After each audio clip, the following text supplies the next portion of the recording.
على رسولنا صل على محمد صل على رسولنا صل على محمد صل على محمد صل على محمد صل على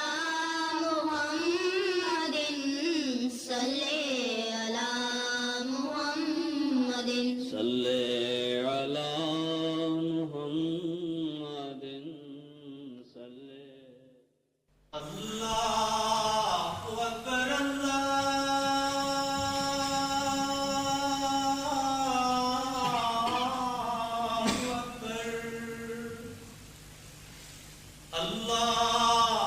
اکبر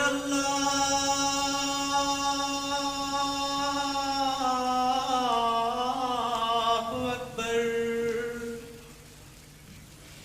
اشہد ان لا الہ الا اللہ اشہد ان لا الہ الا اللہ اشہد ان محمد رسول اللہ اشہد ان محمد رسول اللہ حی علی الصلاة حی علی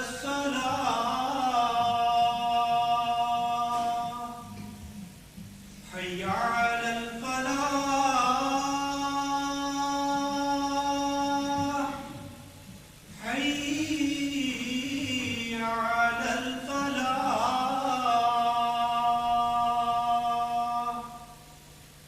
اللہ اکبر اللہ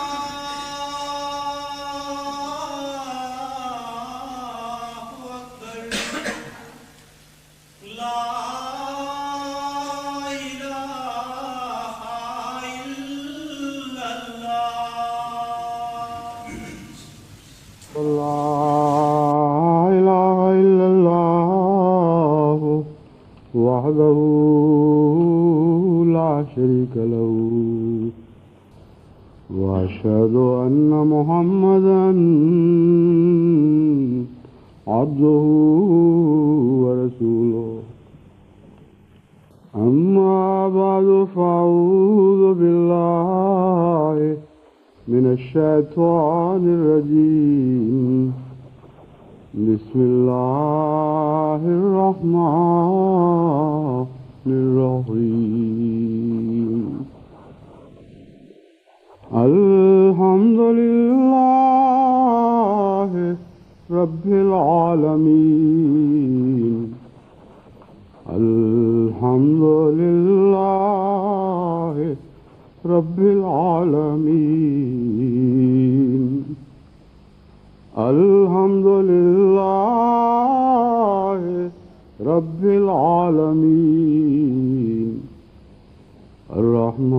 الرحمن الرحيم مالك يوم الدين إياك نعبد وإياك نستعين اهدنا الصراط المستقيم صراط الذين أنعمت عليهم غير المغضوب عليهم ولا الضالين. پنجابی کے ایک صوفی مند شاعر جو پنجابی عوام میں بہت مقبول ہیں، جن کا نام میاں محمد بخش ہے، ان کا ایک شعر ہے یا ایک شعر کا ایک مصرع ہے کہ دشمن مرے تے خوشی نہ کریے، سجنا بھی مر جانا۔ اس چھوٹے سے پنجابی کے مصرعے میں بڑی حکمت بیان کی گئی ہے، اور جہاں تک مومن کی تربیت کا تعلق ہے، جو قرآن اور سنت نے مومن کی تربیت کی ہے، اس میں یہ بات بہت اچھی طرح داخل ہے اور مومن کے مزاج کا حصہ بنا دی گئی ہے کہ کسی کی موت پر، کسی کے غم پر خوشی نہیں کرنی چاہیے۔ لیکن اس کے باوجود بعض ایسے مواقع آتے ہیں کہ بعض خوشیوں کا موت سے تعلق بن جاتا ہے۔ فی ذات ہی موت خوشی کا باعث نہیں ہوتی، بلکہ اس کے پیچھے کوئی اور حکمت کار فرما ہوتی ہے۔ ان کو خوب کھول کر بیان کرتے ہوئے فرمایا، یومئذ یفرح المومنون بنصر اللہ، کہ آج کے دن مومن بہت خوش ہیں، اس لیے نہیں کہ کسی کو شکست ہوئی ہے یا کوئی مارا گیا، بنصر اللہ، اس لیے کہ خدا کی نصرت ان کی مدد کو آئی ہے۔ بس جنرل ضیاء الحق صاحب کی موت بذات خود ہرگز کسی خوشی کا موجب نہیں۔ امر واقعہ یہ ہے کہ ہمیں ان کے پسماندگان سے بھی ہمدردی ہے، اور ان کے ساتھ مرنے والوں کے پسماندگان سے بھی ہمدردی ہے، اور میں نے جماعت احمدیہ کے سربراہ کی حیثیت سے ان کو تعزیت کا پیغام بھی بھجوایا ہے، اور بلا تردد میں یہ کہہ سکتا ہوں کہ میرے دل میں ان کے دلوں کے لیے رحم تو ہے، کسی قسم کی شوخی، کسی قسم کا تمسخر، کسی قسم کی مفاخرت کا کوئی جذبہ نہیں۔ اور یہی حال میں جماعت احمدیہ کا دیکھنا چاہتا ہوں، اور یہی حال میں سمجھتا ہوں کہ جماعت احمدیہ کا ہے۔ خوشی بھی ہے، اور ہرگز ہم اس کا انکار نہیں کر سکتے، کیونکہ مومن کسی قسم کی مداہنت کی خاطر جھوٹ نہیں بول سکتا۔ ہمارے واقعہ یہ ہے کہ تمام عالم میں آج احمدیوں کے دل راضی ہیں اور بہت خوش ہیں۔ کیوں خوش ہیں؟ اس لیے نہیں کہ الف مرا یا بے مرا، اس لیے خوش ہیں کہ بے نصر اللہ، کہ اللہ کی نصرت کو آتے ہوئے انہوں نے اپنی آنکھوں سے دیکھ لیا۔ وہ جس کے انتظار میں وہ دن گنا کرتے تھے، اس نصرت کو سورج کی طرح روشن آسمان سے نازل ہوتے ہوئے دیکھ لیا۔ اور یہ وہ تاریخی دور ہے جس میں سے آج ہم گزر رہے ہیں۔ اس دور میں سے گزرنا ایک ایسی سعادت ہے جو قسمت کے ساتھ قوموں کو نصیب ہوا کرتی ہے۔ ایک ایسا نشان ظاہر ہوا ہے کہ جن لوگوں نے اس نشان کو دیکھا ہے، ان کی نسلیں ہمیشہ فخر سے یاد کیا کریں گی کہ ہمارے آباء و اجداد کے زمانے میں اللہ تعالیٰ کی نصرت کا یہ عظیم الشان نشان ظاہر ہوا تھا۔ بس ہماری خوشی ہرگز کسی کی موت یا کسی کے دکھ سے وابستہ نہیں ہے۔ اس خوشی کے باوجود ہمیں ان کی تکلیفوں کا احساس بھی ہے اور ان کی تکلیفوں کا دکھ بھی ہے۔ مومن کے برعکس جو لوگ ایمان کی حلاوت سے آشنا نہیں ہوتے، جن کو قرآن اور سنت کی صحیح تربیت حاصل نہیں ہوتی، ان کے رد عمل اس سے مختلف ہوا کرتے ہیں۔ وہ دشمن کی چھوٹی سی خوشی کے اوپر بغلے بجاتے اور ناچتے اور تمسخر کرتے، چھوٹے سے غم پر اور اس کی چھوٹی سی خوشی پر نڈھال ہو جاتے ہیں، وہ ان پر موت وارد ہو گئی۔ ہم سے بالکل برعکس صورتحال احمدیت کے دشمنوں کی ہے۔ امر واقعہ یہ ہے کہ ہمارے اس دعویٰ کی سچائی اس بات میں مضمر ہے کہ خدا نے حال ہی میں دو نشان دکھائے ہیں، ایک دشمن کی زندگی کا اور ایک دشمن کی موت کا۔ جب ہم نے خدا کی طرف سے دشمن کی زندگی کا نشان دیکھا تب بھی ہم خوش ہوئے، اور جب ہم نے اپنے مولا کی طرف سے دشمن کی موت کا نشان دیکھا تب بھی ہم خوش ہوئے۔ اللہ تعالیٰ کی نصرت کے نشان پر ہم خوش ہیں، کسی کی موت اور زندگی سے ہماری خوشیوں کا کوئی تعلق نہیں۔ اس کے برعکس وہ لوگ جن کے ذاتی تعلقات تھے گمشدہ مولوی سے، جو شور مچا رہے تھے کہ اس کی موت کا غم ہمیں ہلاک کر رہا ہے، جب تک ہم اس کے خون کا بدلہ نہ لیں ہمیں چین نہیں آئے گا، اس کی زندگی کی خوشی کی خبر سنتے ہی ان کی موت طاری ہو گئی۔ ہر طرف یوں جیسے سوگ کا عالم ہو۔ جھوٹے کی یہ پہچان ہوا کرتی ہے، اور اس طرح خدا سچوں اور جھوٹوں میں امتیاز کر کے دکھا دیا کرتا ہے۔ آج جنرل ضیاء الحق صاحب کی موت پر جو یہ علماء صدمے کا اظہار کر رہے ہیں، یہ وہی ہیں جو کل تک ان کو گالیاں دے رہے تھے۔ اس لیے ان کے اس رد عمل نے بتا دیا کہ موت کا صدمہ نہیں، ان کو اس بات کا صدمہ ہے کہ خدا کا ایک نشان احمدیت کے حق میں ظاہر ہو گیا، اس کی سیاہی ہے جو چہروں پہ پھر گئی ہے۔ اس لیے جماعت احمدیہ اللہ تعالیٰ کے فضل سے قرآن کریم اور سنت سے تربیت یافتہ ہے،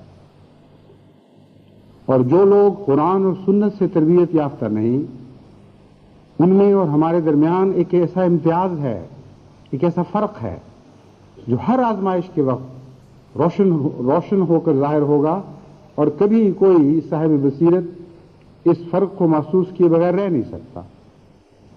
چنانچہ ان دونوں واقعات پر آپ جماعت احمدیہ کا رد عمل بھی دیکھ لیجئے اور جماعت احمدیہ کے مخالفین کا رد عمل بھی دیکھ لیجئے، تو آپ کو معلوم ہوگا کہ ہم سچے ہیں، ہمارا ظاہر بھی سچا ہے، ہمارا باطن بھی سچا ہے، اور ہم خدا تعالیٰ کے چہرے کی رضا کی طرف دیکھتے ہیں، اور وہی ہماری خوشیوں کا موجب ہے۔ اگر وہ رضا ہمیں نصیب نہ رہے تو وہ ہمارے لیے موت کا دن ہوگا، اور خدا کرے کہ ہم ہمیشہ خدا کی رضا کی زندگی کے ساتھ زندہ رہیں۔ اس ضمن میں ایک بات یہ بھی خوب اچھی طرح آپ پر کھول دینا چاہتا ہوں کہ اس واقعہ کا جو پس منظر ہے اس سے بھی جماعت احمدیہ کی سچائی ظاہر ہوتی ہے۔ ہمیں ہرگز شوق نہیں تھا کہ جنرل ضیاء الحق صاحب خدا کی قہری تجلی کا نشانہ بنے، چنانچہ مسلسل بار بار خوب کھلے لفظوں میں ان کو تنبیہ کی گئی، بلکہ میں نے تو نجات کے رستے بھی بتائے کہ اچھا اگر آپ کو کوئی دل میں خدا کا خوف ہو اور شرم کے مارے اپنی وجاہت اور دنیا کے مرتبے کی خاطر جو حیا ہے وہ مانے ہو جائے، تو آپ یہ طریقے اختیار کریں بچنے کا کہ ظلم و ستم سے ہاتھ روک لیں، بس خاموشی اختیار کر لیں۔ ہم یہ سمجھیں گے اور ہماری دعا ہے کہ خدا کی تقدیر بھی اسی طرح آپ سے سلوک کرے کہ آپ نے چیلنج قبول کرنے سے انکار کر دیا اور اپنے ظلم سے باز آ گئے ہیں۔ چنانچہ کھلے لفظوں میں یہ سمجھایا گیا، اور پھر یہ بھی کہا گیا کہ ایک لمبے عرصے سے ان کی طرف سے جواب نہیں آیا، ان کو زیادہ وقت ملنا چاہیے، وہ غور کریں، کیونکہ میں نہیں چاہتا تھا کہ کسی طرح ایک اس وطن کا سربراہ جس وطن سے ہمارا تعلق ہے، ہم میں سے اکثر جو آج یہاں خطبے میں موجود ہیں ان کا اسی وطن سے تعلق ہے، اس طرح خدا کی گہری تجلی کا نشان بنے، کیونکہ اگر ایسا ہو تو اس کے عواقب میں پھر اور بھی خدا تعالیٰ کی ناراضگیوں کے اظہار ہوا کرتے ہیں۔ یہ بہت بڑی روک تھی میرے دل میں، اس لیے میں نے ان کو خوب موقع دیا۔ چنانچہ بعض اقتباسات میں ایک دو آپ کے سامنے رکھتا ہوں، اس سے آپ کو اندازہ ہوگا کہ جماعت احمدیہ کو شوق نہیں تھا کہ وہ خدا کی قہری تجلی کا نشانہ بن جائیں، بلکہ ان کو خوب اچھی طرح متنبع کیا گیا اور تنبیہ کا کوئی پہلو باقی نہیں رہنے دیا گیا۔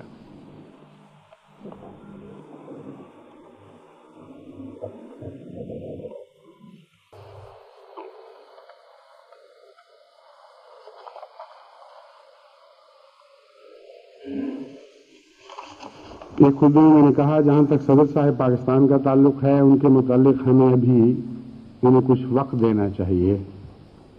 انہوں نے ابھی کچھ سیاسی کارروائیاں کی ہیں اور اگرچہ وہ اسلام کے نام پر کی ہیں مگر بہرحال وہ سیاسی کارروائیاں ہیں اور وہ ان میں بہت مصروف ہیں. ابھی ان کو یہ بھی قطعی طور پہ علم نہیں کہ آئندہ چند روز میں کیا واقعات رونما ہوں گے. اس لیے ہو سکتا ہے کہ وہ تذبذب محسوس کرتے ہوں کہ یہ نہ ہو کہ میں ادھر چیلنج قبول کروں اور ادھر کچھ اور واقعہ ہو جائے. اس لیے جب تک ان کی کرسی مضبوط نہ ہو جائے، جب تک وہ اپنے منصوبوں پر کاربند نہ ہو جائیں اور محسوس نہ کریں کہ ہاں اب وہ اس مقام پر پہنچ گئے ہیں جہاں جس کو چاہیں اس کو چیلنج دیں، جس قسم کی عقوبت سے انہیں ڈرایا جائے وہ اس کی آنکھوں میں آنکھیں ڈال کر اسے قبول کر سکیں. وہ اس مقام اور مرتبے تک ابھی پہنچے نہیں ہیں، اس لیے ان کو ڈھیل دی جانی چاہیے. اس لیے ہم انتظار کرتے ہیں، دیکھیں خدا کی تقدیر کیا ظاہر کرے، لیکن چیلنج قبول کریں یا نہ کریں. چونکہ وہ تمام ائمۃ المکفرین کے امام ہیں اور تمام اذیت دینے والوں میں سب سے زیادہ ذمہ داری اس ایک شخص پر عائد ہوتی ہے جو معصوم احمدیوں پر ظلم کیے ہیں، اس ظلم کے پیچھے پڑ کر جھانکنے کی کوشش کی ہے تاکہ اس سے لذت یاب ہو سکے کہ جو حکم جاری کیا تھا وہ جاری ہو بھی گیا ہے کہ نہیں، اور ایک معصوم احمدی کیسے تکلیف محسوس کر رہا ہے. جب تک یہ نہ پتہ چلے ان کو لذت محسوس نہیں ہوتی. ایسے شخص کا زبان سے چیلنج قبول کرنا ضروری نہیں ہوا کرتا. اس کا اپنے ظلم و ستم میں جاری رہنا اس بات کا نشان ہوتا ہے کہ اس نے چیلنج قبول کر لیا ہے. اس لیے اس پہلو سے بھی اب وقت بتائے گا کہ ان کو خدا تعالیٰ کے مقابلے کی کس حد تک ضرورت ہے اور انصاف کا خون کرنے کی کس حد تک ضرورت ہے. یہ 1 جولائی 1988 کے خطبے سے اقتباس ہے. تو اس مضمون میں کھول کر ان کو بتا دیا گیا تھا کہ اگر آپ ظلم سے باز نہ آئے تو پھر یقیناً پکڑے جائیں گے، اور اگر ظلم سے باز آ گئے اور اپنی پالیسی تبدیل کر لی تو اس کو آپ کی طرف سے چیلنج سے بچنا قرار دیا جا سکتا ہے، اور ہم یہی سمجھتے ہیں کہ ایسی صورت میں اللہ تعالیٰ آپ کو نہیں پکڑے گا. لیکن افسوس ہے کہ انہوں نے اس مہلت سے فائدہ نہیں اٹھایا. چنانچہ میں نے 12 اگست 1988 کے خطبہ میں چند دن پہلے یہ اعلان کیا کہ یہ استہزاء میں بڑھ رہے ہیں اور اپنے گزشتہ کردار میں کوئی تبدیلی پیدا نہیں کر رہے. یہ علماء یا مخالفین کے متعلق عمومی بیان ہے، صرف ضیاء صاحب کے متعلق خصوصی نہیں. استہزاء میں بھی بڑھ رہے ہیں، ظلم میں بھی بڑھ رہے ہیں، اور اب یہاں سے حکومت کا ذکر شروع ہوتا ہے. اور حکومت کا جہاں تک تعلق ہے وہ معصوم احمدیوں پر قانونی حربے استعمال کر کے طرح طرح کے ستم ڈھا رہی ہے. آپ کو یاد ہوگا کہ میں نے آغاز ہی میں حکومت کو یہ متنبہ کیا تھا کہ اگر آپ اپنی شان کے خلاف بھی سمجھتے ہوں چیلنج کو قبول کرنا، اگر آپ زیادتیوں سے باز نہ آئے اور ظلم و ستم کی یہ راہ نہ چھوڑی تو جہاں تک میں سمجھتا ہوں خدا کی تقدیر اسے مباہلہ کا چیلنج قبول کرنے کے مترادف بنائے گی اور آپ سزا سے بچ نہیں سکیں گے. یہ وہ ذکر ہے جس کے چند دن کے بعد اللہ تعالیٰ کی تقدیر ظاہر ہوئی،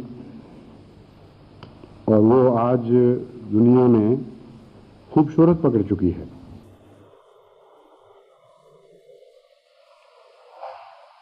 بارہ اگست کے خطبے میں میں نے یہ بھی ذکر کیا،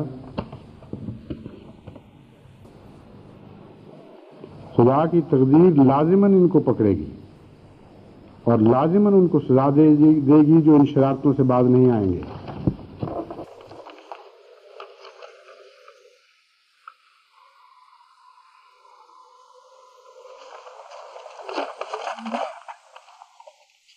بہرحال یہ ایک ایسا عظیم شان تاریخی نوعیت کا نشان ہے جس کے اوپر ہمارے لیے اللہ تعالیٰ کی نصرت کے ظاہر ہونے کے نتیجے میں شکر واجب ہو گیا ہے، اور یہ شکر خدا تعالیٰ کی حمد کے ذریعے ظاہر ہونا چاہیے، یعنی اس شکر کا اظہار اللہ تعالیٰ کی حمد کے ذریعے ہونا چاہیے۔ کثرت کے ساتھ جماعت احمدیہ کو ان دنوں میں حمد میں مصروف رہنا چاہیے، اور اس کے ساتھ ساتھ درود شریف بھیجنے چاہیے حضرت اقدس محمد مصطفیٰ صلی اللہ علیہ وسلم پر، کیونکہ جیسا کہ الہاماً حضرت مسیح موعود علیہ السلام کو بتایا گیا، کل برکت من محمد صلی اللہ علیہ وسلم، یہ ساری برکتیں جو اعجازی نشان ہیں یہ تمام کے تمام حضرت اقدس محمد مصطفیٰ صلی اللہ علیہ وآلہ وسلم کی غلامی سے وابستہ ہیں۔ حضرت مسیح موعود علیہ السلام نے اس مضمون کو خوب عمدگی سے بیان فرمایا جب یہ کہا کہ این چشم رواں کہ بخلق خدا دے ہم یا قطرے ز بحر کمال محمد است، کہ تم جو میرے ہاتھوں سے نشانات کا ایک جاری چشمہ دیکھ رہے ہو، حضرت محمد مصطفیٰ صلی اللہ علیہ وآلہ وسلم کے بحر کمالات میں سے ایک قطرہ ہے۔ بس احمدیوں کو یہ بات نہیں بھلانی چاہیے۔ ٹھیک ہے، ہم نے دعائیں کی اور مباہلہ کر کے اپنا سب کچھ خدا کے حضور پیش کر دیا، لیکن یہ بات کبھی نہیں بھلانی چاہیے کہ اصل طاقت ہمارے پیچھے محمد مصطفیٰ صلی اللہ علیہ وسلم کی دعاؤں کی طاقت ہے، اور آپ کے تعلق باللہ کی طاقت ہے۔ جتنا آپ اس طاقت سے وابستہ رہیں گے، اس کے قریب رہیں گے، آپ طاقتور رہیں گے۔ جتنا بے وقوفی سے اس زوم میں مبتلا ہو جائیں گے کہ ہماری وجہ سے خدا نے کچھ دکھایا ہے، اتنا ہی اس طاقت کے چشمے سے دور ہوں گے اور اس پناہ کی چھتری سے باہر نکلنے والے ہوں گے۔ اس لیے کبھی کوئی احمدی کوئی نشان دیکھ کر محمد مصطفیٰ صلی اللہ علیہ وآلہ وسلم کی پناہ کی چھتری سے باہر نکلنے کی ضرورت نہ کرے، کیونکہ جس دن کسی نے اس چھتری سے باہر قدم رکھا اسی دن اس کی ہلاکت ہے۔ حضرت محمد مصطفیٰ صلی اللہ علیہ وآلہ وسلم فرماتے ہیں الامام جنت، کہ مومن کے لیے امام اس کی ڈھال ہوا کرتا ہے، اور تمام اماموں سے بڑھ کر سب ائمہ کے امام حضرت محمد مصطفیٰ صلی اللہ علیہ وسلم۔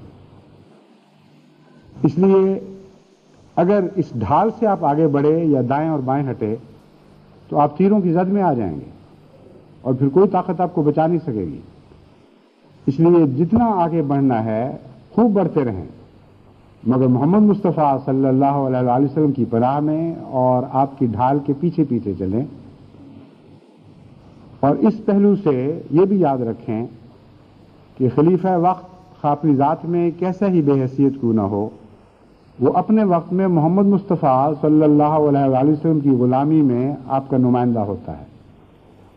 اس لیے اس کی ڈھال سے بھی آگے بڑھنے کی کوشش نہ کریں۔ جس حد تک وہ آگے بڑھتا ہے، جس میدان میں وہ آگے بڑھنے کا فیصلہ کرتا ہے، اس کے پیچھے پیچھے رہیں، اس کا ساتھ دیں، اس کے ساتھ چلیں، تو انشاءاللہ تعالی ہمیشہ آپ خدا تعالیٰ کی حفاظت میں رہیں گے۔ اب میں اس مضمون میں کچھ وسعت پیدا کرتے ہوئے پاکستان کے حالات پر کچھ تبصرہ کرنا چاہتا ہوں، اور بحیثیت امام جماعت احمدیہ پاکستان کے دانشوروں اور سیاستدانوں اور صاحب اقتدار لوگوں کو مشورہ دینا چاہتا ہوں۔ جب خدا تعالیٰ اپنی طرف سے ایک امامت کھڑی کرتا ہے تو اس امامت کی نیابت میں پھر جو بھی امام بنتا ہے اس کی بھی رہنمائی فرماتا ہے۔ اس لیے یہ روشنی جو خدا تعالیٰ عطا کرتا ہے کسی کی ذات کی طرف سے نہیں ہوتی، وہ اسی امامت کی برکت سے چلتی ہے۔ جیسا کہ حضرت مسیح موعود علیہ السلام کو جو روشنی ملی وہ حضرت اقدس محمد مصطفیٰ صلی اللہ علیہ وآلہ وسلم کی امامت کے توسط و توسل سے ملی، اور حضرت مسیح موعود علیہ السلام کے بعد آپ کے خلفاء کو جو روشنی ملتی ہے وہ حضرت مسیح موعود علیہ السلام کی امامت کی روشنی سے ملتی ہے۔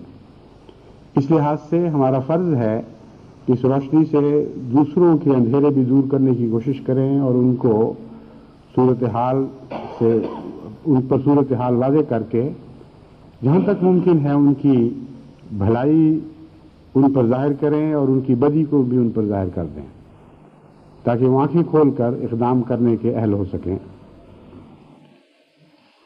میں امید رکھتا ہوں کہ جن سیاسی یا رہنماؤں یا دانشوروں تک میری آواز پہنچے وہ ہرگز میری اس بات کو کسی تعلی کے طور پر نہیں لیں گے۔ میں بہت ہی ایک عاجز انسان ہوں، بڑی عاجزی کے ساتھ ان کے سامنے یہ مضمون کھول رہا ہوں، اور اس میں سوائے قوم اور وطن کی بھلائی کے میرا اور کوئی مقصد نہیں ہے۔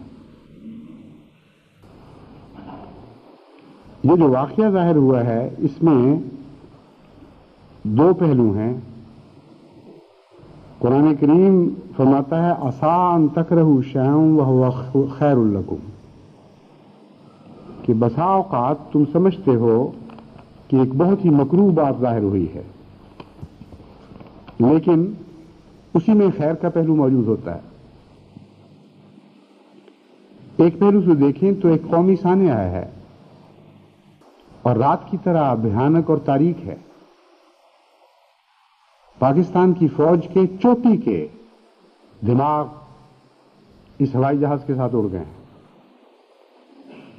اور ان کے ساتھ ایک ایسا سفیر امریکہ کا بھی لقمہ اجل ہوا، اور اس کے ایک ساتھی جو ان کے انٹیلیجنس کے مانے ہوئے تجربہ کار لوگوں میں سے تھے۔ تو جہاں تک دنیاوی سیاست کا تعلق ہے ایک بہت ہی بڑا سانحہ ہے اور بہت ہی بڑا نقصان ہے۔ کسی فوج کے 5 جرنیل اور 5 چوٹی کے ماہر بریگیڈیئر ایک ہی ثانیہ میں ہلاک ہو جائیں تو یہ کوئی معمولی نقصان نہیں ہے، یہ تو یوں معلوم ہوتا ہے جس سے دماغ کا مرکز اڑ جائے اور اس فوج کا سربراہ بھی ساتھ شامل ہو اس کے علاوہ۔ تو آپ اندازہ کر سکتے ہیں کہ کتنا بڑا سانحہ اور کتنا بڑا نقصان ہے۔ اس کے نتیجے میں بہت سے خاندان ہیں جن کو دکھ پہنچے ہیں، جیسا کہ میں بیان کر چکا ہوں، ان کے دکھ میں ہم ان کے شریک ہیں۔ تو ایک بہت بڑا خلا پیدا ہوا ہے۔ لیکن ایک اور پہلو سے دیکھیں تو یہ اس واقعہ کا دوسرا رخ طلوع فجر سے ملتا جلتا ہے۔ یعنی ایک پہلو اگر رات سے ملتا ہے تو دوسرا پہلو صبح کے پھوٹنے سے ملتا ہے، کیونکہ ایک لمبی رات کے بعد بالآخر وہ وقت قوم کو نصیب ہوا ہے جو طلوع فجر سے مشابہت رکھتا ہے، اور امکان ہے کہ ایک دن اس کے بعد آئے جو سارے اندھیرے دور کر دے اور ہر قسم کے غموں کو دور کر دے، ہر قسم کی تاریکیوں کو ہٹا کر روشنیاں لے آئے۔ لیکن قوموں کے معاملات میں رات اور دن اس طرح آگے پیچھے نہیں آیا کرتے جس طرح قانون قدرت میں ہمیں آگے یا پیچھے آتے ہوئے دکھائی دیتے ہیں۔ قانون قدرت میں رات اور دن اس لیے باقاعدگی سے آتے ہیں کہ خدا کی تقدیر باقاعدہ ہے، اور خدا کی سنت میں کوئی تبدیلی واقعہ نہیں ہوتی، اس کا انتظام کامل ہے، اس میں کوئی رکھنا نہیں۔ لیکن قوموں کے رات اور دن ان کے اپنے اعمال سے وابستہ ہوا کرتے ہیں۔ ان کی بے قاعدگیاں ان دنوں اور راتوں کے تسلسل کو بے قاعدہ کر دیا کرتی ہیں، ان کی بے ضابطگیاں ان راتوں اور دنوں کے معاملات میں بے ضابطگیاں پیدا کر دیا کرتی ہیں۔ اس لیے ضروری نہیں ہوا کرتا کہ رات کے بعد ضرور دن چڑھے۔ بعض اوقات رات کے بعد اگر دن چڑھتا بھی ہے تو رات سے زیادہ بدتر دن چڑھتا ہے، یعنی رات کے زیادہ مشابہ ہوتا ہے، دن کی روشنی اس میں کم پائی جاتی ہے۔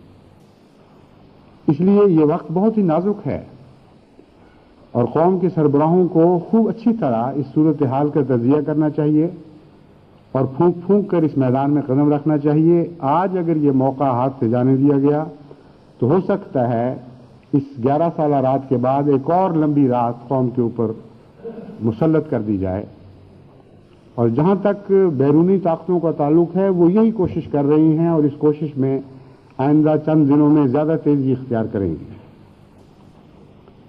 یہ کہنا کہ 16 نومبر کا دن پاکستان کے لیے آزادی کی خوشخبری لائے گا، یہ کہنا کہ 16 نومبر کا دن پاکستان میں جمہوریت کی بحالی کا دن ہوگا ایک سادہ سا خیال ہے، اس میں پختگی نہیں ہے۔ جب تک ہم اس بات کا تجزیہ نہ کریں کہ ہم سے اس سے پہلے کیا ہوتا رہا ہے، اس وقت تک ہم آئندہ لاہ عمل طے کرنے کے اہل نہیں بن سکتے۔ سوال یہ ہے کہ یہ جو اندرونی غلامی ہے ہمیں جو نصیب ہوئی ایک لمبے عرصے تک، کیا اندرونی محرکات کے نتیجے میں ہوئی یا کچھ بیرونی محرکات بھی ہیں؟ کون سی زنجیریں ہیں جو ہمیں پہنائی گئی ہیں؟ اور 16 نومبر کے دن وہ کیا معجزہ ہوگا جو یہ زنجیریں توڑ دے گا؟ پہلی بات خوب اچھی طرح ذہن نشین کر لینی چاہیے کہ جب تک بیرونی غلامی کی زنجیروں کو ہم نہیں توڑتے ہم نہیں آزاد ہو سکتے۔ اور بیرونی غلامی کی زنجیروں میں امریکہ کی غلامی کی زنجیریں ہیں اس وقت، جنہوں نے قوم کو ہر طرف سے باندھ رکھا ہے، اور یہ وہ زنجیریں ہیں جنہوں نے ہماری فوج کو بھی جکڑا ہوا ہے۔ اور جب فوج مسلط کی جاتی ہے تو کٹ پتلی کی طرح مسلط کی جاتی ہے، وہ خود بندھی ہوئی ہے۔ اور جہاں تک پاکستان کے عوام کا تعلق ہے اس پر دوہری زنجیروں کا بوجھ پڑ جاتا ہے، ایک آقا کی زنجیریں اور اوپر سے اس کے غلام کی زنجیریں۔ سوال یہ ہے کہ اس واقعہ کے بعد اچانک یہ زنجیریں کیسے ٹوٹیں گی؟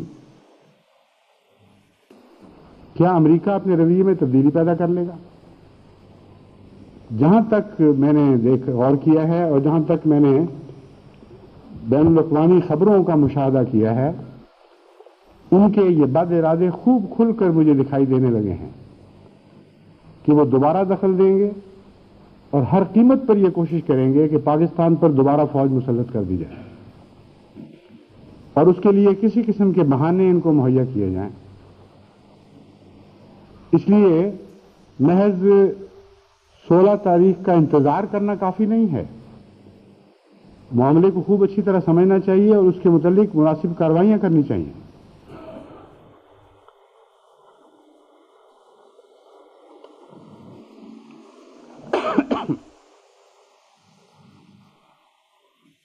اس لیے میں اس معاملے پر کو نسبتاً زیادہ کھول کے آپ کے سامنے رکھنا چاہتا ہوں۔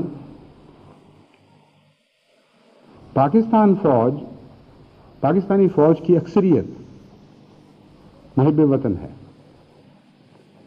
اور قوم کے لیے فوج کو اپنی نفرت کا نشانہ بنانا جائز نہیں، کیونکہ اگر قوم پاکستانی فوج کو اپنی آنکھیں بند کر کے اپنی نفرت کا نشانہ بناتی رہے گی تو دشمن کے ہاتھ مضبوط کرے گی، اور فوج میں یہ احساس پیدا کرے گی کہ ہم اپنے ہی ملک میں خطرات میں گھرے ہوئے ہیں، جس وقت ہم طاقت سے باہر نکلیں گے ہماری قوم ہم سے انتقام لے گی۔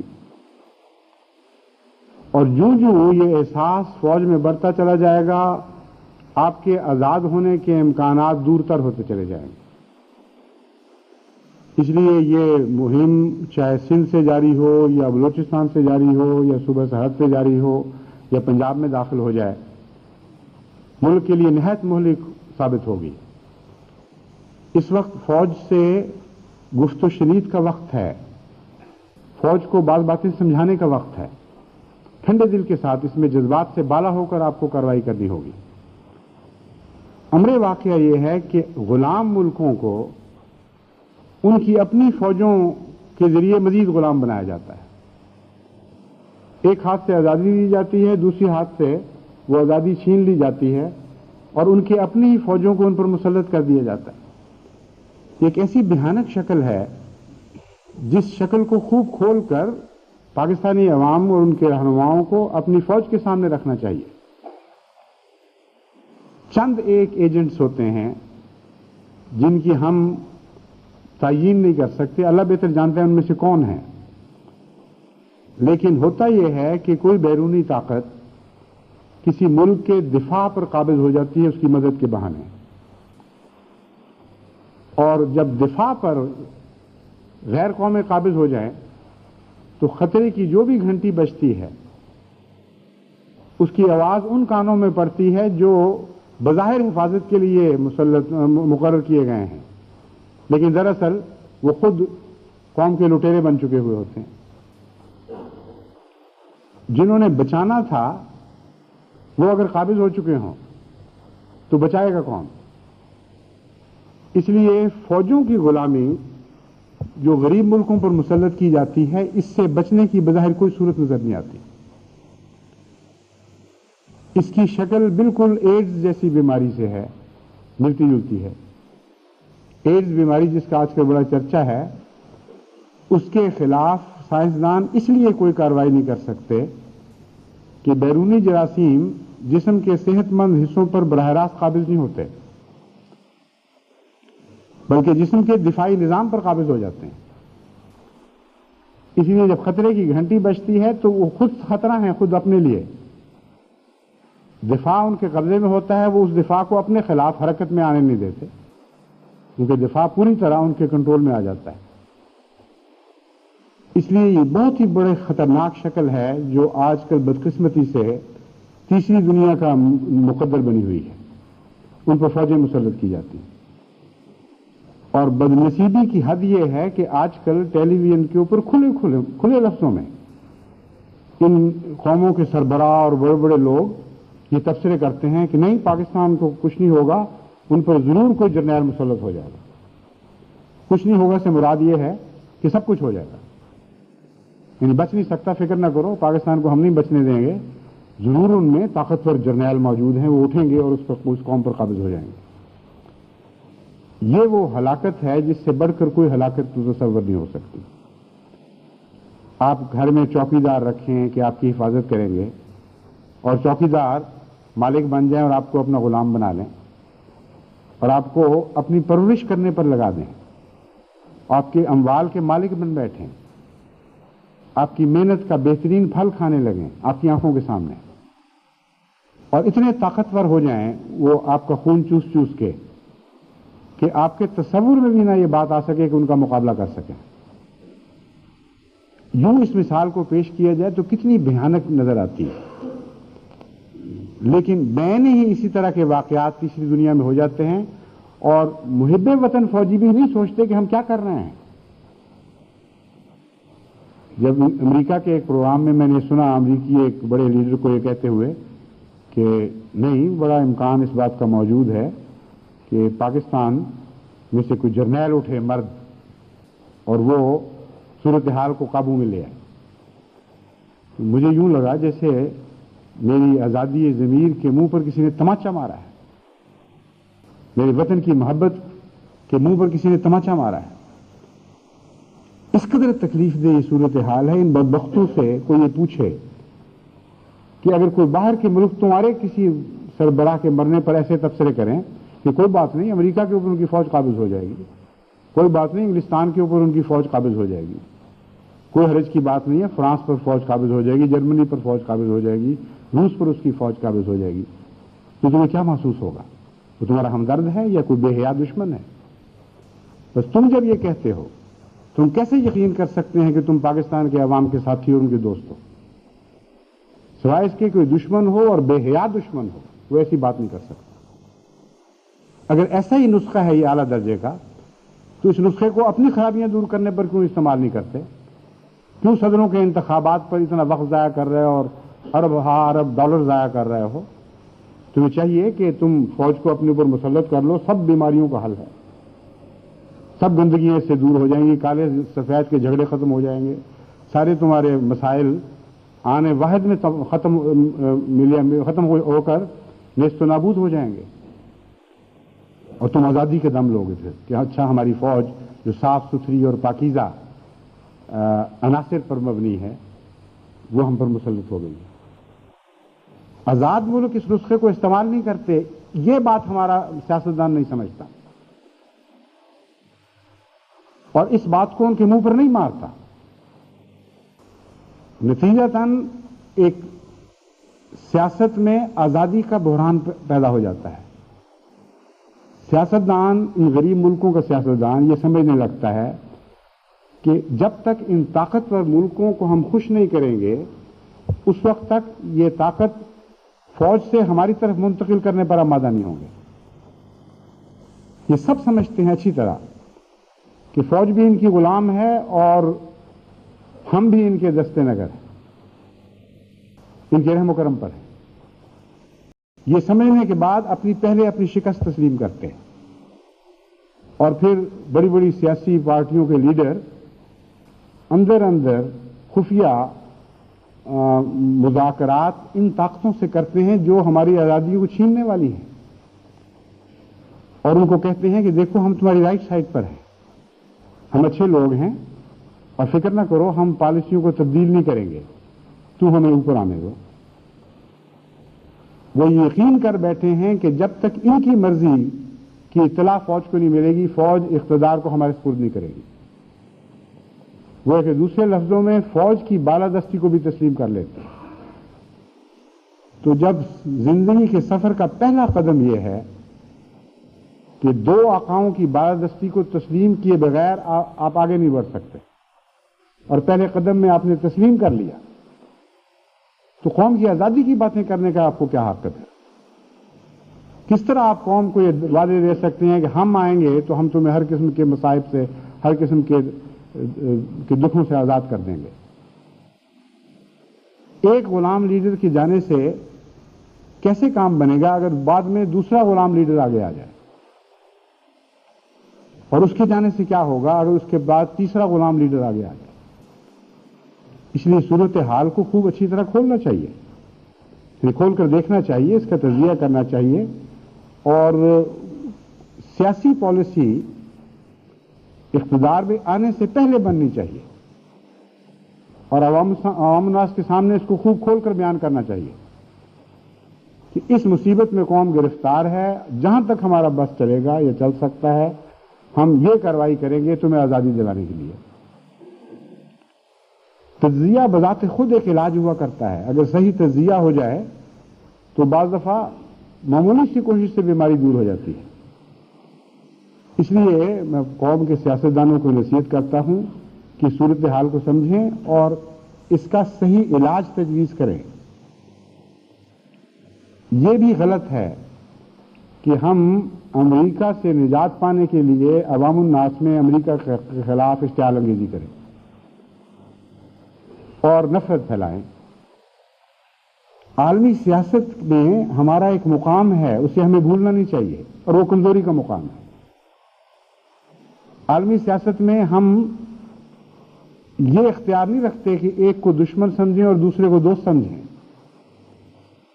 اگر ہم عقل سے کام لیں گے تو دونوں دوست ہو سکتے ہیں, اور اگر عقل سے کام نہیں لیں گے تو دونوں دشمن ثابت ہوں گے. عالمی سیاست پر مائٹ از رائٹ کا قانون ہے, طاقت کا قانون جاری ہے, کوئی رحم و کرم کا قانون یہاں نہیں چلتا. اس حقیقت کو سمجھ کر آپ کو اپنے لیے آئندہ راہیں معین کرنی ہوں گی, اور اس سے بہتر وقت آج جو وقت آیا ہے آپ کو کبھی نصیب نہیں ہو سکتا تھا. یہ جو باتیں ہو رہی ہیں کہ سیباٹاج ہو گیا, اور آرمی انٹیلیجنس اس بات کو زیادہ زور سے بیان کر رہی ہے, یہ دراصل آئندہ سیاست کو اختیار میں آنے سے روکنے کا ایک ذریعہ ہے, ایک بہانہ ہے. اگر اس بات کو آگے بڑھائیں اور امریکہ سے ماہرین آ کر بھی اس کہہ دیں کہ ہاں یہ تو سیباٹاج تھا, یعنی کسی دشمن نے خفیہ طور پر بم رکھ دیا یا میسائل سے اس جہاز کو اڑا دیا, تو فوج کے لیے ایک بہانہ, اچھا ہمارے سربراہ کو تم نے مارا ہے کیونکہ پاکستانی سیاستدانوں نے مروایا ہوگا یا غیروں کے ساتھ مل کر کیا ہوگا, اس لیے ہمیں اعتبار نہیں رہا. کئی بہانے بنائے جا سکتے ہیں. آج اور 16 تاریخ نومبر کے درمیان ابھی کافی فاصلہ ہے, اور میں آپ کو یقین دلاتا ہوں کہ اسلام آباد ان دنوں بین الاقوامی سازشوں کا اکھاڑا بننے والا ہے. بڑی بڑی طاقتوں کے نمائندے وہاں پہنچیں گے اور ساز باز کریں گے, اور ہر طرح کوشش کی جائے گی کہ پاکستانی عوام کو ان کی آزادی سے محروم رکھا جائے. اس لیے بہت واضح میں طور پر بتانا چاہتا ہوں اس کا علاج کیا ہے. اس کا جو علاج نہیں ہے وہ میں نے آپ کے سامنے کھول کے رکھ دیا ہے. عوام الناس کو بھڑکا کر کسی ایک بڑی طاقت کے خلاف نفرت پیدا کرنا اور بظاہر اس سے ٹکر لینا، یہ اس کا کوئی علاج نہیں ہے۔ آپ امریکہ سے متنبع تو رہ سکتے ہیں، یہ تو آپ بیدار مغزی کے ساتھ یقین کر سکتے ہیں کہ ہمارا دوست نہیں ہے جب تک ہمارا محتاج ہے، ہمارا دوست ہے۔ جہاں ہم نے غلطی کی اور اس کو ہماری احتیاج نہ رہی، یہ ہمارا دوست نہیں رہے گا۔ ہمیں حکمت کے ساتھ اس سے معاملہ کرنا ہوگا۔ اس وقت تک امریکہ کو دوست رکھا جا سکتا ہے۔ اسی طرح روس کا حال ہے، اسی طرح ہندوستان کا حال ہے۔ ان تین بڑی طاقتوں میں ہم گھرے ہوئے ہیں، اور کوئی محض اپنے جذباتی طور پر آپ سے تعلق کی خاطر آپ کا دوست نہیں ہے، نہ ہوگا کبھی۔ ان تینوں طاقتوں میں سے کسی ایک کو دشمن بنانا پاکستان کے حق میں اچھا ثابت نہیں ہو سکتا۔ اس لیے سوائے اس کے اور کوئی ذریعہ نہیں کہ امریکہ سے کہیں کہ تم جو کچھ بھی کرتے ہو اس سے باز رہو۔ اگر تم چاہتے ہو کہ ہمارے تعلقات تم سے درست ہوں تو ہم تمہارے دشمن نہیں بنیں گے، یہ ہم تمہیں یقین دلاتے ہیں۔ اس لیے بھی یقین دلاتے ہیں کہ ہمارے پاس چارہ ہی کوئی نہیں، ہم تمہارے دشمن بن سکتے نہیں ہیں۔ بے اختیار قوم ہے بیچارے، 100 طرح کی احتیاجیں ہیں تمہارے ساتھ۔ تمہیں کیوں وہم ہے کہ سیاست اوپر آ گئی تو تمہاری دشمن ہو جائے گی؟ دشمن ہو نہیں سکتی۔ ہمارے حالات کا تقاضا یہ ہے کہ ہم ان تینوں بڑی طاقتوں سے دوست کے دوست بنے رہیں۔ اس لیے ہم تم پہ خوب واضح کرنا چاہتے ہیں کہ اگر تم ہمارے اندرونی معاملات میں دخل اندازی بند کر دو تو ہماری طرف سے کوئی دشمنی نہیں ہے۔ بہتر تعلقات کے امکانات ہیں، بدتر تعلقات کا کوئی احتمال نہیں۔ لیکن خوب اچھی طرح یاد رکھیں کہ اگر غلطی سے ان کو یہ احساس دلایا گیا، جیسا کہ دلایا جاتا ہے بعض اوقات، کہ تم ہمارے دشمن ہو، تم نے ہمیں غلام بنایا، ہم تمہیں اتار کے نکال کر باہر ماریں گے اور تمہارے ساتھ تعلقات ختم کر لیں گے اور روس کی طرف چلے جائیں گے، تو یہ ساری کھوکھلی باتیں ہوں گی۔ نقصان کے سوا اس سے آپ کو کچھ نہیں پہنچے گا، کیونکہ روس کی طرف اگر جانا بھی چاہیں تو روس آپ کو ہندوستان کے مقابلے پر قبول نہیں کر سکتا۔ اس کے لیے فیصلہ کرنا ہے دو چیزوں کے درمیان، یہ ترجیحی فیصلہ کرنا ہے، یا ہندوستان کو اختیار کرے یا آپ کو اختیار کرے، کیونکہ آپ دونوں کے درمیان تو وہ کوے اور غلیلے کا سا بیر ہے، اور جس طرح ایک نیام میں دو تلواریں نہیں آ سکتی، اس طرح ایک دوستی کے دائرے میں اس وقت سر دست ہندوستان اور پاکستان اکٹھے نہیں ہو سکتے۔ اس لیے مجبوراً روس کو اختیار کرنا ہوگا کسی ایک کو، اور جہاں تک ترجیح کا تعلق ہے وہ لازماً ہندوستان کو ترجیح دے گا۔ اس لیے امریکہ سے دوستی توڑ کر آپ کا یہ خیال کہ آپ کو ہندوستان کے جبر اور ظلم سے بھی روس بچا لے گا، یہ بالکل ایک باطل خیال ہے، اس میں کوئی بھی حقیقت نہیں۔ آپ بے دوست ہو جائیں گے، پھر بے سہارا ہو جائیں گے، اور دوسری طرف اس کے اور نقصانات بھی ہوں گے، کیونکہ بیرونی سیاست کا صرف دخل نہیں ہوا کرتا قوموں کی بہبود میں، اندرونی طور پر بھی اس کے اثرات مترتب ہوتے ہیں۔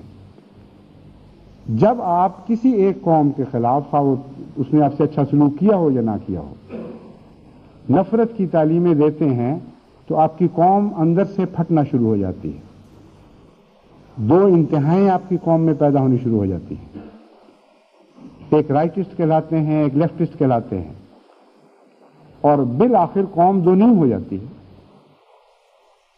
اگر تو فیصلہ ہو جائے کسی وقت اور ایک گروہ بہت زیادہ قوت کے ساتھ غالب آ جائے تو پھر نتیجہ نکلا کرتا ہے کہ ایک کمزور گروہ بیچارے کا قتل عام ہو جاتا ہے اپنے ہی ہم وطنوں کے ہاتھ، اور ان کو بری طرح سے ملیا میٹ کر دیا جاتا ہے۔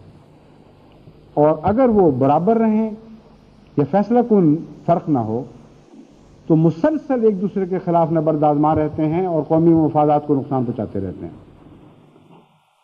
تو پولرائزیشن تیسری دنیا کے ممالک کے لیے ایک زہر قاتل ہے اور نہایت ہی مہلک چیز ہے۔ اس لیے نفرت خواہ روس کے خلاف پھیلائی جائے، خواہ امریکہ کے خلاف پھیلائی جائے، قوم کو بانٹ دے گی اور قوم کے لیے بالآخر نہایت مہلک ثابت ہوگی۔ اس وقت یکجہتی کی ضرورت ہے، ایک قومی حکومت کی ضرورت ہے، قومی سیاست کی ضرورت ہے۔ پہلے تھوڑا پاکستانی کے خلاف بٹا ہوا ہے، کہیں کوئی سندھی ہے، کہیں بلوچی ہے، کہیں پنجابی، کہیں پٹھان، پھر ذاتوں میں بٹا ہوا ہے، پھر فرقوں میں بٹا ہوا ہے، پھر سیاسی تصورات میں پہلے ہی کئی قسم کے تصورات میں بٹا ہوا ہے، پھر فوجی غیر فوجی میں بٹا ہوا ہے، پھر مہاجر غیر مہاجر میں بٹا ہوا ہے۔ اتنے رخنے ہیں ہماری وحدت میں کہ ان رخنوں کے پر اضافہ کرتے ہوئے قوم کو مزید رخنوں میں مبتلا کرنا اور قوم کے درمیان مزید فاصلے پیدا کرنا ہمارے لیے لازماً ہلاکت کا موجب بنے گا۔ اس لیے اب ایسی جستجو کریں، کوئی ایسے طریق اختیار کریں کہ قوم اکٹھی ہونے کی باتیں شروع کرے اور ایک وحدت پر جمع ہونے کے خیالات کو فروغ ملے۔ یہ سب سیاستدانوں کی ذمہ داری ہے۔ خالی 16 نومبر کا انتظار تو کوئی انتظار نہیں ہے۔ پھر جب آپ فوج کے اس رویے کو دیکھتے ہیں اور کھل کر فوج کو یہ نہیں کہتے کہ اگر تم نے خیرات کے طور پر ہمیں حکومت دینی ہے یا امریکہ کے ایما پر ہمیں حکومت دینی ہے تو ہم یہ حکومت نہیں لیں گے، اس وقت تک یہ مسئلہ حل نہیں ہو سکتا۔ کیونکہ جو طاقتور اپنی طاقت کو خود چھوڑتا ہے وہ ہمیشہ اس بات کو کی یقین دہانی پر چھوڑتا ہے کہ میں جب چاہوں اس طاقت کو واپس لے سکتا ہوں، اور اس شرط کے ساتھ چھوڑتا ہے۔ چنانچہ اس سے پہلے جنیجو صاحب کی حکومت اسی قسم کی سیاسی خودکشی کر چکی ہے۔ جب 8th امینڈمنٹ میں جو 8ویں ترمیمی بل منظور ہوا، انہوں نے اپنے ہاتھ سے اس طاقتور کو یہ تمام اختیارات دے دیے کہ جب چاہیں آپ یہ ساری طاقت ہم سے چھین لیں، تو بالکل بے طاقت ہو کے رہ گئے۔ ایسا ایک تضاد پیدا ہوا پاکستان کی سیاست میں کہ اٹھے تھے عوام کے پلیٹ فارم سے اور فوج کی چھت سے لٹک گئے اور دعویٰ یہ کیا کہ ہم ڈیموکریسی کی آزادی یعنی جمہوریت کی آزادی کے علمبردار ہیں۔ اگر عوام نے چنا تھا تو عوام کے پلیٹ فارم کے اوپر کھڑے رہنا چاہیے تھا اور ہرگز طاقت حاصل کرنے کی خاطر کسی قسم کی کوئی مفاہمت نہیں کرنی چاہیے تھی۔ دو ٹوک فیصلہ کرنا چاہیے تھا، ہم عوام کے انتخاب پر آئے ہیں، بلا مشروط طاقت لیں گے، اور اگر نہیں دینی بلا شرط طاقت تو ہم واپس جاتے ہیں عوام میں، ہمیں اپنی ذات کے لیے کوئی طاقت نہیں چاہیے۔ اگر یہ فیصلہ اس وقت ہو جاتا تو جو واقعات بعد میں رونما ہوئے ہیں ہرگز رونما نہ ہوتے۔ کئی قسم کی جو مصیبتیں بعد میں پاکستان پر پڑی ہیں وہ ہرگز نہ پڑتی۔ اس لیے دوسری تنبیہ میری یہ ہے کہ فوج سے معاملہ کرتے وقت یہ ہرگز نہ کریں کہ فوج ہمیں دے گی تو ہم راضی ہوں گے۔ چنانچہ اسی لیے آپ حیران ہوں گے یہ دیکھ کر کہ وہ سیاسی پارٹیاں بھی جو فوج سے اندرونی طور پر سخت متنفر اور بیزار ہیں، وہ بھی کھلم کھلا فوج پر کوئی تبصرہ نہیں کرتے، اس لیے کہ وہ ان کے لیے تیسری راہ کوئی نہیں ہے۔ وہ سمجھتے ہیں کہ اگر ہم نے کیا تو کھل کر تبصرہ کر سکتے ہیں، حالانکہ یہ میں مشورہ نہیں دے رہا۔ جب ایسا تبصرہ کریں گے تو فوج متنبع ہوگی اور زیادہ بدکے گی، اس کو خطرات محسوس ہوں گے آپ کی طرف سے، اور وہ چند جرنیل جو فوج کے نام پر قابض ہوا کرتے ہیں ان کے ہاتھ مضبوط ہوں گے۔ فوج کی رائے عامہ کو بیدار کرنے کی ضرورت ہے، کھلے کھلے بیانات کے ذریعے، اخبارات کے ذریعے یہ بتانے کی ضرورت ہے کہ ہماری فوج کی اکثریت وفادار ہے، ہماری فوج کی اکثریت آج بھی ہر قسم کی قربانی دینے کے لیے تیار ہے۔ جب بھی ملک کے مفاد میں تقاضا ہوگا یہ کسی قربانی سے ذریعہ نہیں کریں گے۔ ہمارے سپاہی وفادار، ہمارے اکثر افسران وفادار، ان بیچاروں کو ان کے فوج کے ڈسپلن، اس کے نظم و ضبط میں ایسی زنجیروں میں جکڑا ہوا ہے کہ جو ایک دفعہ اوپر آ جائے اس سے یہ باہر نہیں جا سکتے، اور فوجوں کی بقا کے لیے یہ ضروری ہوا کرتا ہے۔ اس لیے ایسی مشینیں ہیں جو بے اختیار ہو چکی ہیں۔ آپ کیوں اس ساری مشینری کے ہر کل پرزے کے خلاف نفرت کی تعلیم دیتے ہیں؟ جب بھی آپ باتیں کرتے ہیں اندرونی طور پر اس کی انفارمیشن انٹیلیجنس کے ذریعے فوج کو پہنچتی ہے، خواہ وہ سندھ میں باتیں ہو رہی ہوں یا بلوچستان میں یا سرحد میں، یہ سب اچھی طرح باخبر ہوتے ہیں کہ یہ منصوبے بنائے جا رہے ہیں کہ ایک دفعہ ہم آئے صحیح، پھر ہم ان کو مزہ چکھائیں گے۔ پھر یہ جب اعلان ہوتے ہیں کہ فوج کم کر دی جائے اور اس کی طاقت ختم کر دی جائے، ہمیں ضرورت نہیں ہے، یہ ساری تنبیہات ہیں جو فوج کو پہلے سے مل رہی ہیں، اور یہ علاج نہیں ہے۔ علاج یہ ہے کہ فوج کو بتائیں کہ تم بڑا ظلم کرنے والے ہو، تمہیں پتہ ہی نہیں کہ عالمی سیاست میں ہو کیا رہا ہے، تم غیر قوموں کے اعلی کار بن گئے ہو، تمہیں یہ پتہ نہیں کہ تم کس لیے کیا کر رہے ہو، تمہاری ڈائریکشن نہیں رہی، کوئی تمہارا رخ معین نہیں ہے، اور آنکھیں بند کر کے ایک بیرونی طاقتوں کے اعلی کار بنتے ہوئے اپنے وطن کے اوپر تم مسلط ہو گئے۔ شرم نہیں آتی تمہیں؟ کوئی حیا باقی نہیں رہی کہ جس فوج کو غیر قوموں کے تسلط سے بچانے کے لیے قائم کیا گیا تھا، اور ساری قوم اپنا خون پلاتی ہے تمہیں اس وجہ سے کہ تم ہمیں غیروں کے تسلط سے محفوظ رکھو، اس پر تم خود مسلط ہو گئے ہو۔ فوج کا ضمیر آج بھی زندہ ہے، اس کو جھجوڑیں تو صحیح۔ فوج کی بھاری اکثریت سمجھے گی اس بات کو، اور بغیر خون خرابے کے، بغیر ان کے خلاف نفرت کی تعلیم دیے، ان کے اندر ایک شعور بیدار ہوگا۔ یہ اپنے افسروں کو کہیں گے کہ ہم یہ نہیں ہونے دیں گے۔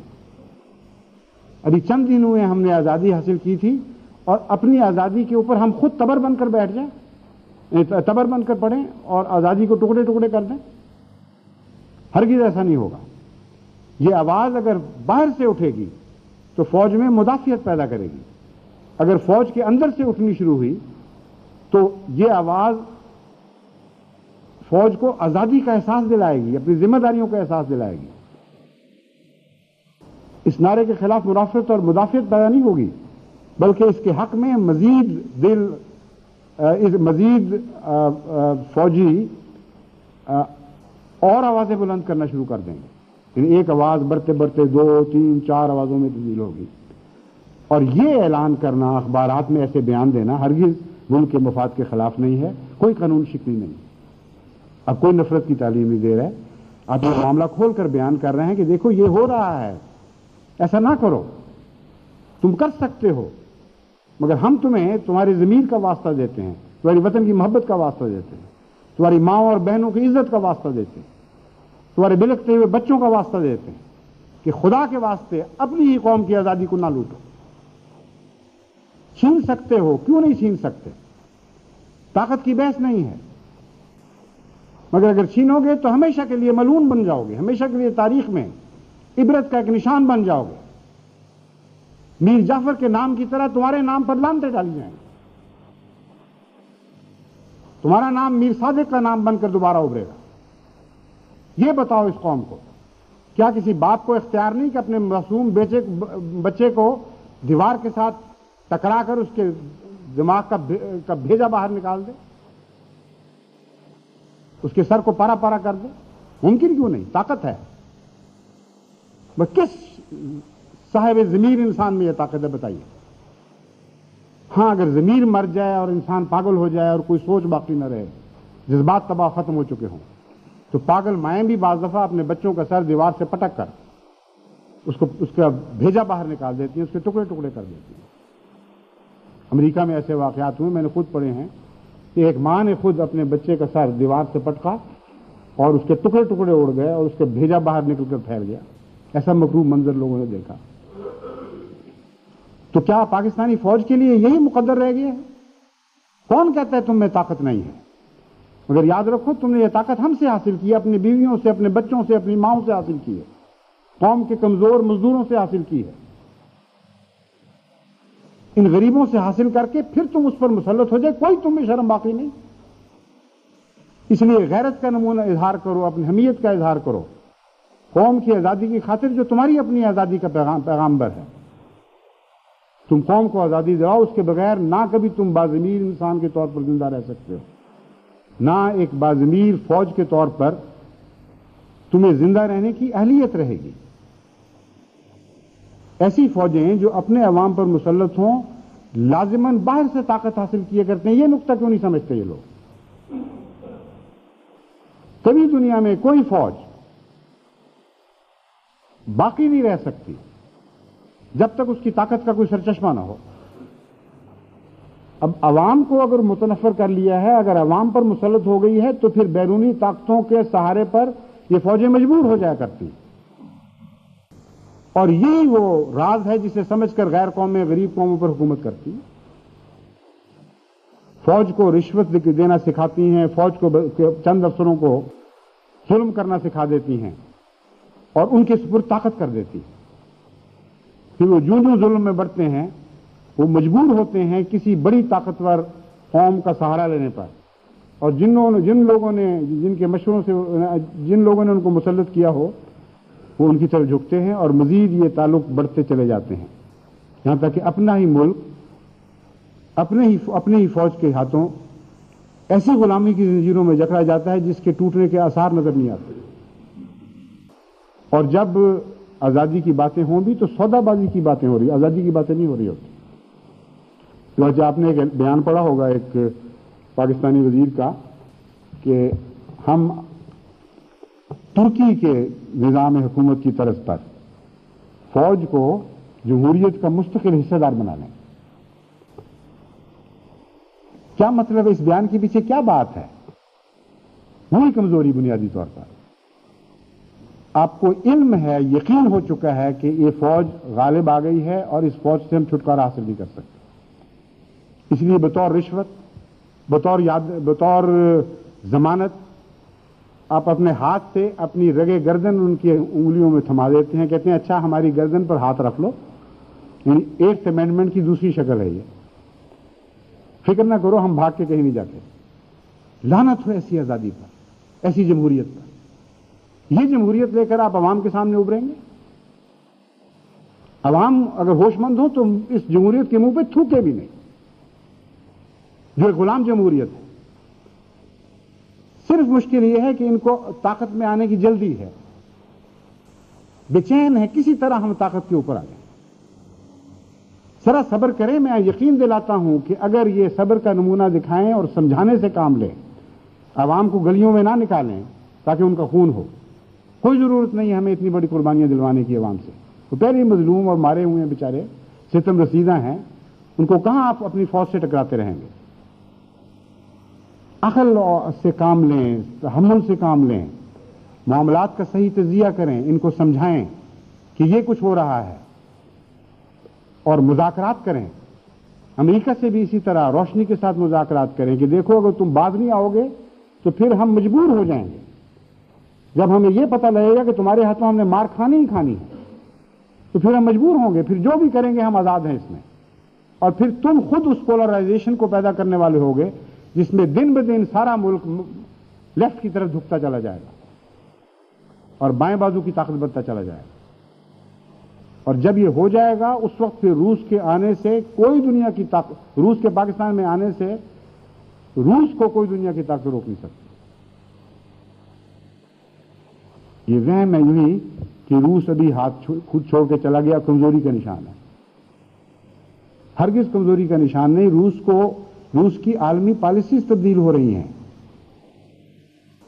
روس نے یہ محسوس کر لیا تھا کہ جب تک نیوکلیئر ڈیٹرنٹس موجود ہیں اور اس میں ہماری مخالفانہ طاقتوں کو برتری حاصل ہوتی چلی جا رہی ہے، یعنی ایٹمی آلات میں، اس وقت تک ہماری کنونشنل ویپنز میں، یعنی جو روایتی ہتھیار ہیں، ان میں برتری ہمیں کوئی فائدہ نہیں پہنچا سکتی۔ 1 اور 3 کی نسبت ہے روسی افواج کو اور ان کے ہتھیاروں کو، جہاں تک پرانے رسمی ہتھیاروں کا تعلق ہے۔ امریکہ اور یورپ کی ساری طاقتیں مل بھی جائیں تو تب بھی روس کی رسمی فوج کا مقابلہ نہیں کر سکتی۔ لیکن کیا فائدہ ہے اس برتری کا اگر عالمی طور پر ایٹامک ڈیٹرنٹ موجود ہے، بین الاقوامی طور پر ایٹامک ڈیٹرنٹ موجود ہے، یعنی کچھ بھی نہیں کر سکتے کیونکہ ایٹم بم دونوں طرف ہلاکت کا پیغام بن سکتا ہے۔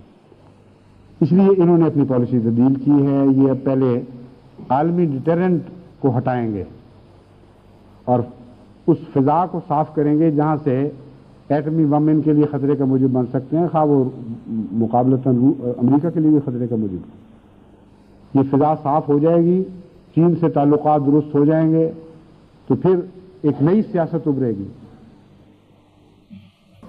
اگر یہ واقعات رونما ہو جائیں، اگر حالات میں اور کوئی تبدیلیاں پیدا نہ ہوں جو اس سیاست کا رخ بدل دیں، تو پھر روس اگر چاہے کہ پاکستان یا ہندوستان کو آنن فانن اپنے قبضے میں کر لے، تو یہ لوگ جو سمجھتے ہیں کہ جی افغانستان سے نکال کر ہم نے بہت بڑا کمال کر دیا ہے، یہ ان کے لیے بہت بڑی سرپرائز پڑی ہوئی۔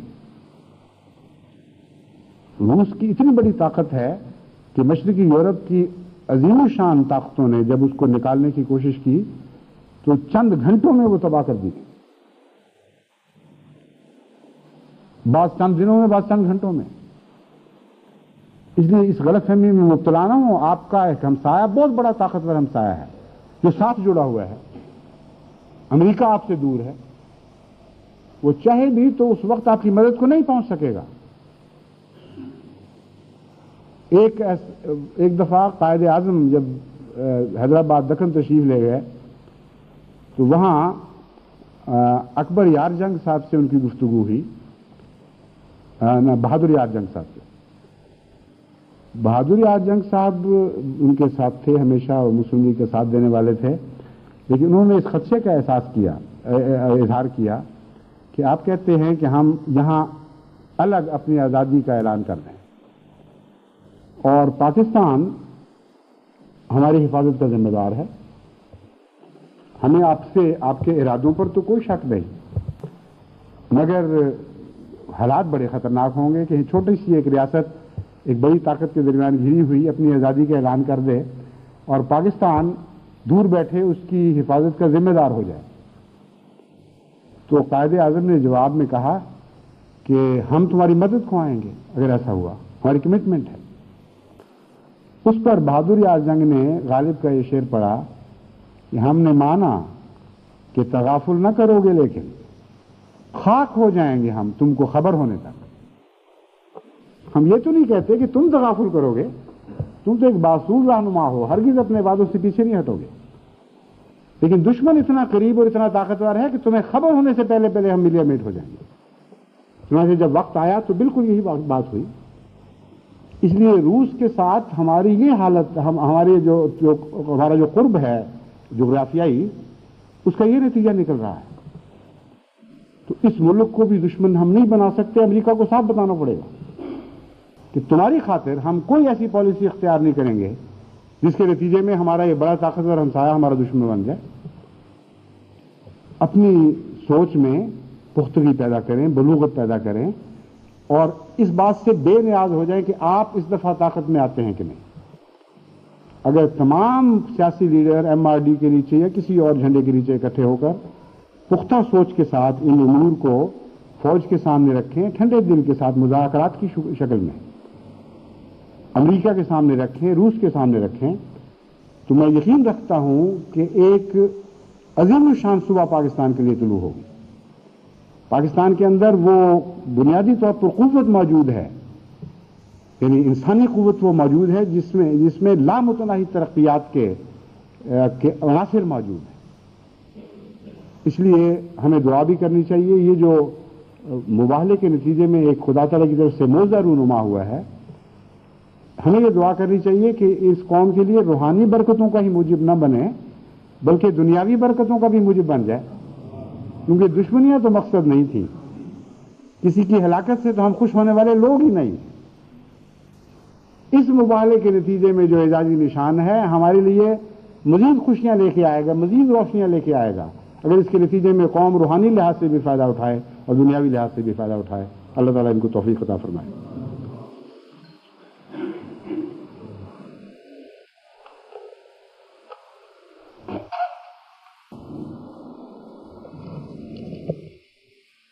الحمد لله نحمده ونستعينه ونستغفره ونؤمن به ونتوكل عليه ونعوذ بالله من شرور أنفسنا ومن سيئات أعمالنا من يهده الله فلا مضل له ومن يضلله فلا هادي له ونشهد أن لا إله إلا الله وحده لا شريك له ونشهد أن محمدا عبده ورسوله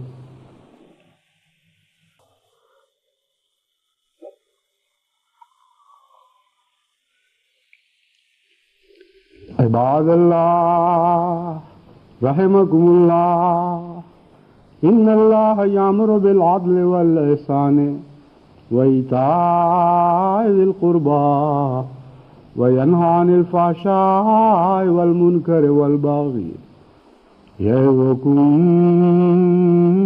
لعلكم تذكرون اذكروا الله يذكركم وادعوه يستجب لكم